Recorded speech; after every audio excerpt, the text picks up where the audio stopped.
Good morning, everyone. Today we will be discussing a hot swollen joint. So if a patient came in presenting with a red, swollen, painful joint, it can pose a diagnostic dilemma and it should be evaluated promptly. So we will start with a case of a 52-year-old male who came in due to sudden onset of fever accompanied by acute monoarthritis. So for the interval history or the background of this patient has been experiencing intermittent monoarthritis attack for the past 5 years. And usually the frequency of attack is twice a year. And he noted that the last attack was 6 months ago. Until 2 days prior to consult, the patient had binge drinking with his friends. One day prior to consult, the patient suddenly developed left knee pain and swelling accompanied by febrile episode. Due to this, the patient is unable to ambulate. So for the past medical history of this patient, the patient is type 2 diabetes, maintained on metformin and glycoside, but the patient is non-compliant. He denies any history of trauma. So for the personal social history, the patient is alcohol beverage drinker for the past 30 years.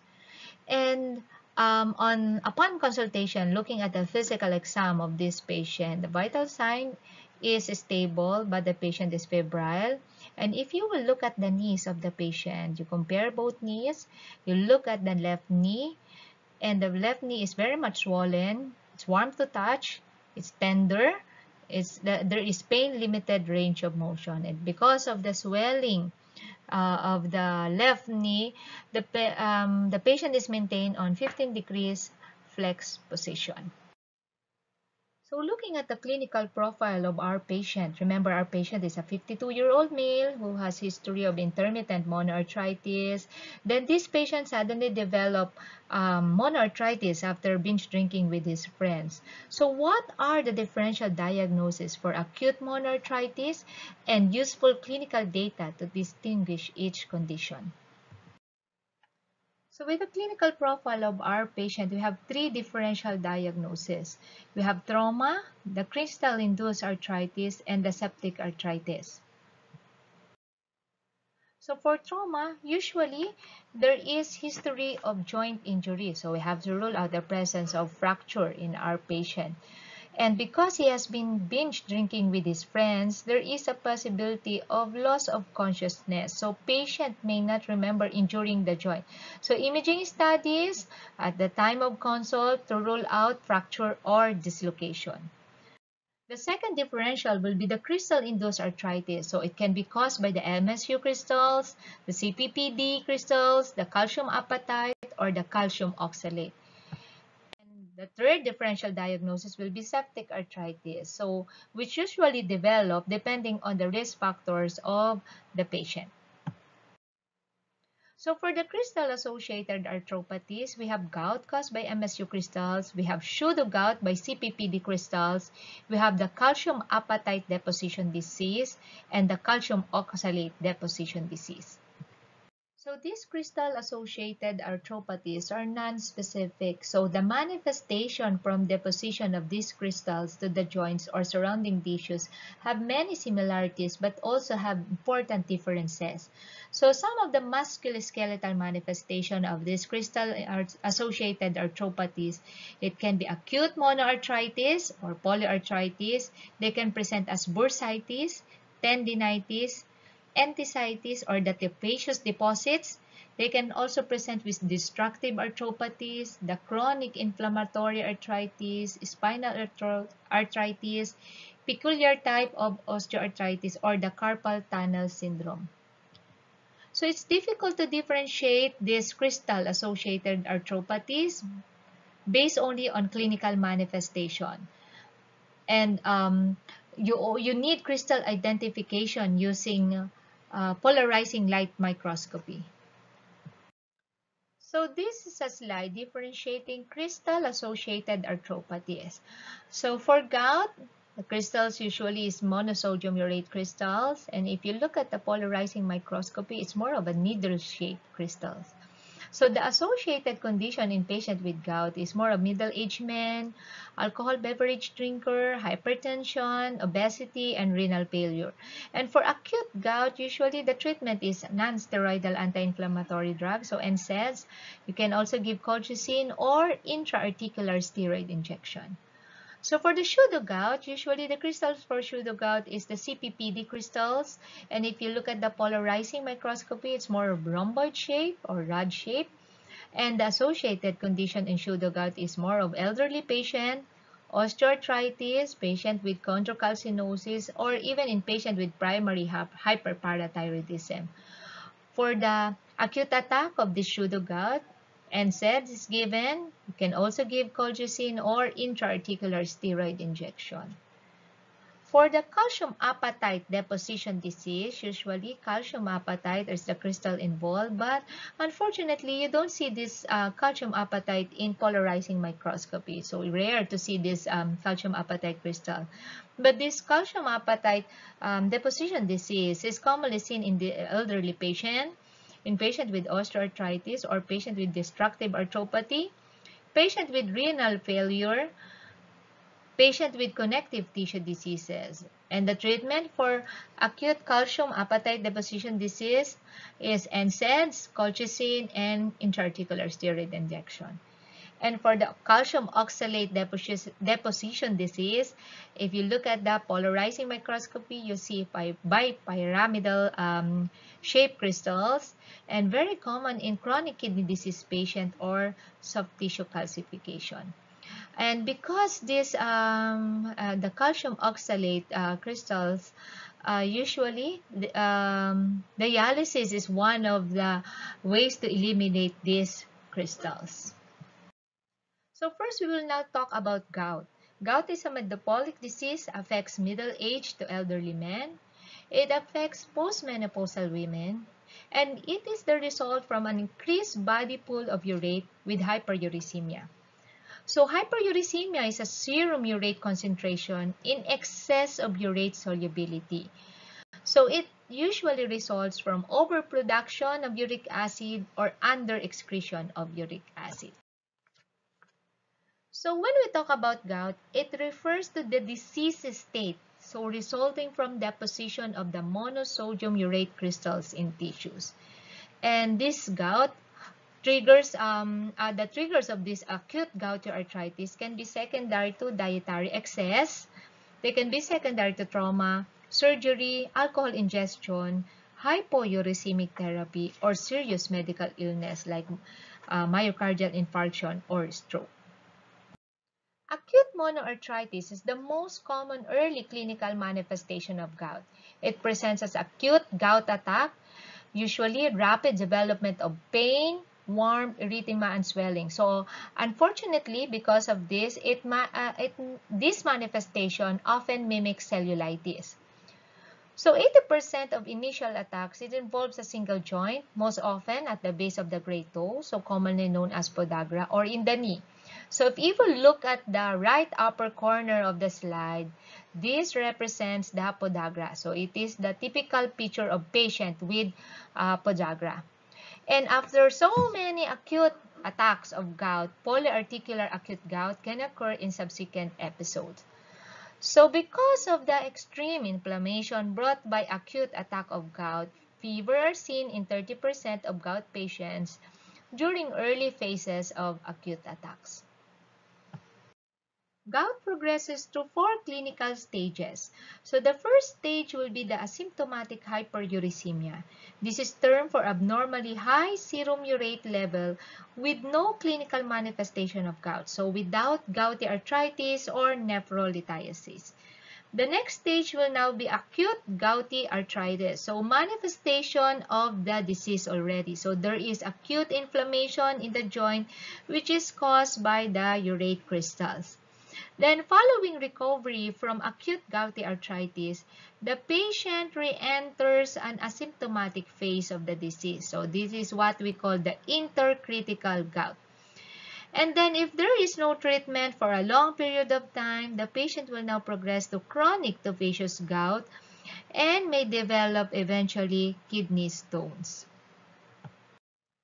So this is the criteria for the classification of acute gouty arthritis. So the presence of characteristic urate crystals in the joint fluid, or if the patient has tophi or tophus, it should contain urate crystals by chemical means or polarizing microscopy, or the presence of 6 of the following 12 clinical, laboratory, and X-ray listed below. So the patient should have more than one attack of acute arthritis. There is a maximal inflammation developed within a day. Joint redness observed. The first MTP joint is painful or swollen. Unilateral attack involving the first MTP. Unilateral attack involving the tarsal joint. There is a presence of suspected tophus. There is a presence of hyperuricemia. Asymmetric swelling within a joint by X-ray, subcortical cyst without erosion by X-ray, and most importantly, there should be negative culture on the joint fluid for microorganism during attack of joint inflammation. So if there's a presence of 6 of the following of this clinical, laboratory, and X-ray phenomenon, then most likely the patient is experiencing gout. But again, with the letter A and letter B, if there is an evidence of urate crystals, then that is most definitive. So how do we diagnose gout? So even if the history and physical exam suggest acute gouty arthritis, ideally it should be confirmed by needle aspiration. So arthrosynthesis is a procedure by aspiration of synovial fluid from the joint. So it is both therapeutic and diagnostic. So the therapeutic because you aspirate the synovial fluid and you decrease the volume in the joint. And diagnostic, by looking at the gross picture of the synovial fluid, you will be able to predict the probable problem of the patient. Synovial fluid analysis is the most important part in diagnosing gout. And in looking at the polarizing microscopy, you should be able to identify the needle shape, strongly negative birefringent MSU crystal, which can be located intracellularly or extracellularly. And then synovial fluid, cell count, and differential count. The 24-hour urine collection for uric acid is not usually routinely done. It is just useful in assessing the risk of stones, elucidating overproduction of uric acid versus underexcretion of uric acid, and more importantly, decision whether to use uricosuric agent. So for the serum uric acid levels, it can be normal or low at the time of an acute attack. Because of this, it limits the value of serum uric acid determination for the diagnosis of gout, especially in acute attacks. That's why sometimes we don't usually request for serum uric acid level at the time of acute gouty arthritis. We usually wait or at the time of intercritical gout. That's the time we usually request for serum uric acid level determination. Urinalysis, creatinine, CBC, liver function tests, lipids should be obtained because of a possible sequelae of gout and other associated disease requiring treatment, and as baseline because of possible adverse effects of treatment. So this is the treatment overview of the 4 clinical stages of gout. So for asymptomatic hyperuricemia, for acute gout, intercritical gout, and chronic gout. So for the symptomatic hyperuricemia, because a hyperuricemia can be component of metabolic syndrome, obesity, hypertension, or diabetes, we usually advise lifestyle modification. So first, we advise the patient to decrease weight or lose weight, low purine diet, especially meat and meat products like liver and kidneys, increase in water intake, very, very important. Limit as much as possible the alcohol use, decrease use of fructose-containing foods and beverages, and as much as possible, avoidance of diuretics. So for the treatment of acute gout attack, the mainstay of treatment will be the non-steroidal anti-inflammatory drugs. But be very careful in giving these NSAIDs to patients with chronic kidney disease or chronic renal insufficiency or patient with upper GI bleeding. Another medication that's very effective in acute attack will be the colchicine. Colchicine, you should discontinue this if with signs of loose stool. So the dosing of this colchicine is 0.6 milligram every 8 hours, then taper eventually, or 1.2 milligrams followed by 0.6 milligram after an hour, and then subsequent day dosing. So avoid colchicine in patients undergoing dialysis. Use lower dose of colchicine in patients with renal disease or chronic renal insufficiency, or with P-glycoprotein or CYP3A4 inhibitors. So do not, as much as possible, do not combine this with clarithromycin. Glucocorticoids is used if NSAID is contraindicated. One good clinical scenario is if a patient, CKD patient, suddenly develop acute gout attack, then you can give glucocorticoids. So either intramuscularly or oral with gradual tapering. Intraarticular steroid injection is best given if we don't want any systemic side effect of glucocorticoids. Ice pack application and rest of the involved joint can also be helpful, especially in acute gout attack. So for the intercritical phase, this is the best time to initiate urate-lowering drugs. We need to target the serum uric acid level of less than 6 milligram per deciliter. And because studies have shown that in the first 6 months of starting this hypouricemic therapy, there is a big chance or big tendencies of this patient to develop recurrent or frequent attack of gout. So that's why sometimes we give colchicine as prophylaxis of possible acute gout attack. So whether once a day or twice a day, it depends on the creatinine clearance of the patient. And for chronic tophaceous gout, you should continue the urate-lowering drugs until there is disappearance of tophi. So these are the available urate-lowering drugs. We have uricostatic drugs, we have uricosuric drugs, and the uricase. So for the uricostatic drugs, it decreases the uric acid synthesis by inhibiting the xanthine oxidase. The available drugs will be the allopurinol and the pebusustat. So, but just be careful in using allopurinol. You have to advise your patient to watch out for hypersensitivity reaction because they may develop Stevens-Johnson syndrome or toxic epidermal lysis. And in pebusustat, the good thing is it can be used in mild to moderate renal disease.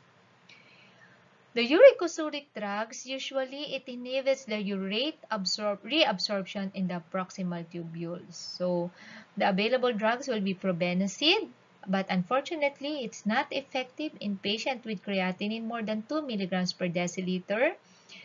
Benzbromarone, which is effective in CKD patients, and lesinurad. Lesinurad, unfortunately, you cannot use it as standalone medication. It is usually used as an adjuvant to xanthine oxidase inhibitor.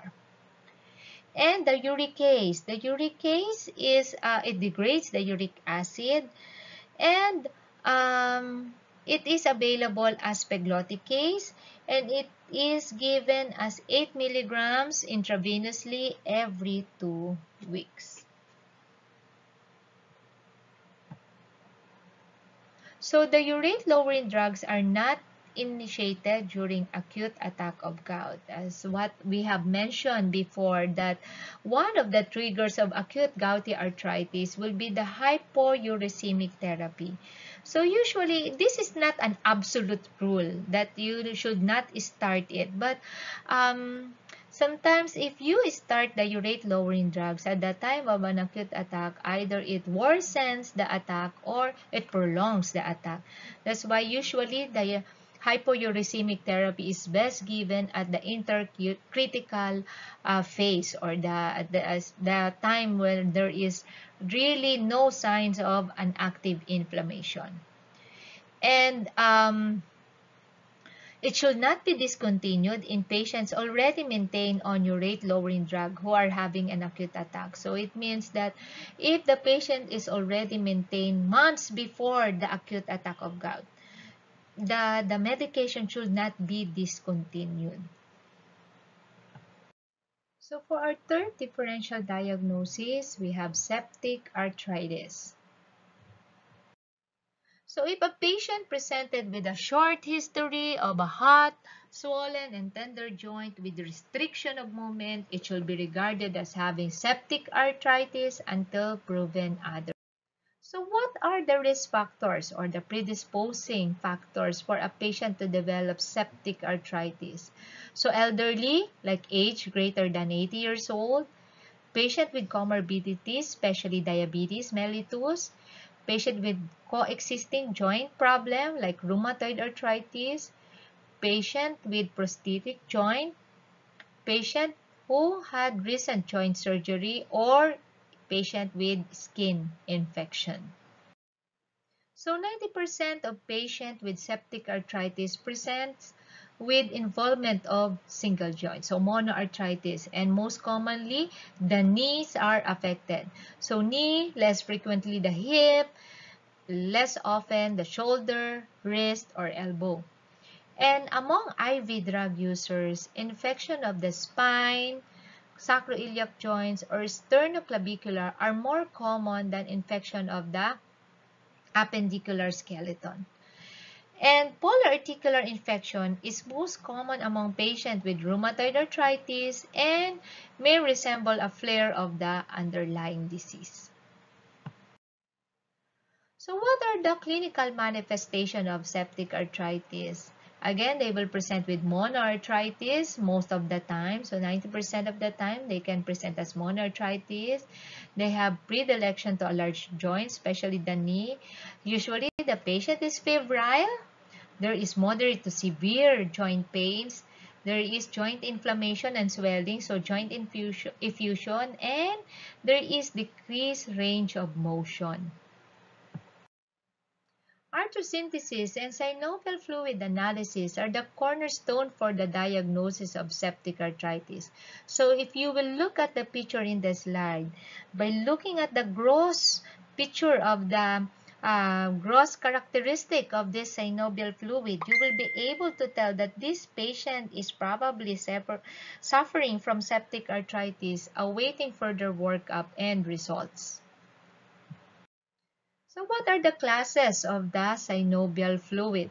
So we have class 1 synovial fluid from the non-inflammatory arthritis, class 2 caused by the inflammatory arthritis, class 3 synovial fluid secondary to septic arthritis, and the class 4 secondary to hemorrhagic. So we look at the color of the synovial fluid, we look at the clarity, we look at the synovial fluid cell count. If we are talking about class 1 synovial fluid, the cell count will be less than 2,000 and the diff count is less than 25%. And the culture should be negative. So this is the picture of class 1 synovial fluid. When we're talking about class 2 synovial fluid, usually the color of the synovial fluid is translucent. If you do the synovial fluid analysis, the cell count is 2,000 to 50,000 and the differential count is more than 50%. But the culture is negative. So this is how class 2 synovial fluid looks like. And if we're talking about class 3 synovial fluid or the septic arthritis, the clarity is more of opaque. The cell count and differential count is more of 100,000 and more than 95% PMNs. And if you do the synovial fluid culture, it's usually positive. So this is how class 3 synovial fluid looks like. And lastly, the class 4, the hemorrhagic type of synovial fluid, and usually WBC count is not usually seen and culture is negative. So this is how class 4 synovial fluid looks like. So if specimens of peripheral blood and synovial fluid should be obtained before antibiotics are administered as much as possible. And the yields of the culture for synovial fluid is positive in 90% of cases, and for the blood culture, it's positive in 50 to 70% of cases. While the yield of synovial fluid smears, so organisms are seen in 75% of the time of infection with Staph aureus and strep, and 30 to 50% of the time of infection with gram-negative and other bacteria. Bacterial pathogens is the most potentially dangerous and destructive form of acute arthritis, and the staph or strep are the predominant causative pathogens in 90% of cases of non-gonococcal septic arthritis. So for subacute or chronic septic arthritis, so the duration is most likely more than 2 weeks. Usually it's suggestive of mycobacterial or fungal infection. So for the most common route of entry into the joint, it is hematogenous spread during bacteremia. So continuous site of infection in bone or soft tissue, so probably secondary to skin infection, or direct inoculation, so secondary to surgery, injection, bite, or trauma. So degradation of cartilage begins within 48 hours. That's why we have to be aggressive if you are highly suspecting the presence of septic arthritis in any patient. So listed here are the causative organism of acute septic arthritis. So for Staph aureus, usually it accounts for most non-gonococcal isolate in adults of all ages. For Staph aureus coagulase negative, usually from implantation of prosthetic joints or arthroscopy. For gram-negative bacilli, pneumococci, or beta hemolytic strep, usually it is involved in 1/3 of cases of older adults, especially those with underlying comorbid illness, so diabetic, alcoholic patient. For young sexually active adults, Neisseria gonorrhea. For anaerobic organism in patient that are immunocompromised, or human bites or decubitus ulcer. Echinella, Pastorella, Bartonella for human bites and animal bites. And lastly, Pseudomonas aeruginosa for penetration of sharp objects. So how do we treat septic arthritis? The most important is prompt administration of systemic antibiotics and drainage of the involved joint so that it can prevent destruction of the cartilage, post-infectious degenerative arthritis, joint instability, or deformity. So empirical antibiotics should be given that are directed against bacteria visualized on smears or against the pathogens that are likely given the patient's age and risk factors. So the definite therapy for septic arthritis is based on the identity and antibiotic susceptibility of the bacteria isolated in culture. And the duration of treatment for septic arthritis will be 2 to 4 weeks of IV antibiotics. So listed here are the empirical or the initial therapy should consist of IV bactericidal agents. So if the smear shows no organism, you can start the patient on cefotaxime or ceftriaxone. So it all depends on the risk factor of the patient. So if a smear shows positive for gram-positive cocci and the MRSA is not widespread in community, you can start on cefazolin, oxacillin, or nafcillin. But if the smear shows positive gram-positive cocci and the MRSA is widespread in community, then you can start the patient on vancomycin. If the smear is positive for gram-negative bacteria, you can start on second or third generation IV cephalosporin or levofloxacin. And if the profile of the patient is IV drug user and to other patient in whom Pseudomonas aeruginosa may be the responsible agent, you can start the patient with aminoglycoside plus extended spectrum penicillin or ceftazidime. So timely drainage of pus and necrotic debris from the infected joint is required for a favorable outcome. So needle aspiration, arthroscopic drainage, or lavage is done to relieve symptoms, decrease the volume of the effusion and the synovial white cell count, and clear bacteria from smears and cultures. So arthrotomy is necessary to remove loculation and debris-infected synovium, cartilage, or bone. Weight bearing should be avoided until signs of inflammation have subsided, but frequent passive motion of the joint is indicated to maintain full mobility. So going back to our patient, our 52-year-old male who presented with acute monoarthritis plus the presence of fever. The patient undergone arthrocentesis of the left knee joint, and on synovial fluid analysis, it shows that the WBC count is 144,000. The synovial fluid gram stain showed positive for gram-negative bacilli, awaiting synovial fluid culture and sensitivity. But upon polarizing microscopy, it showed positive for MSU crystals.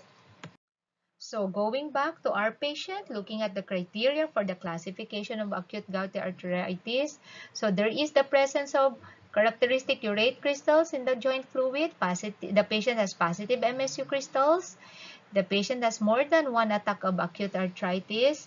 There is maximal inflammation developed within the day and attack of monoarticular arthritis.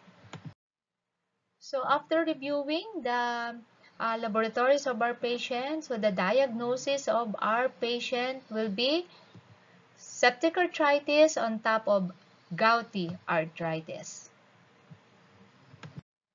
So the patient was started on ceftriaxone, 2 grams once a day. He was also started on insulin, so long-acting insulin and short-acting insulin. And he was also given colchicine, 2 tablets that and then 1 tablet after an hour. And the culture showed positive for Klebsiella pneumoniae. So on the 4th hospital day, this patient undergone video-assisted arthroscopy and debridement. And the post-op diagnosis is hypertrophic synovitis secondary to septic arthritis of the left knee. So in summary, we enumerated differential diagnosis for monoarthritis. We have crystal-induced arthropathy, trauma, and septic arthritis. Polarizing microscopy is the cornerstone of diagnosing crystal-induced arthropathy. Risk factors for septic arthritis should be evaluated per patient. And consider septic arthritis in monoarthritis unless proven otherwise. And the different arthropathies can coexist. With that, thank you very much for listening and good morning.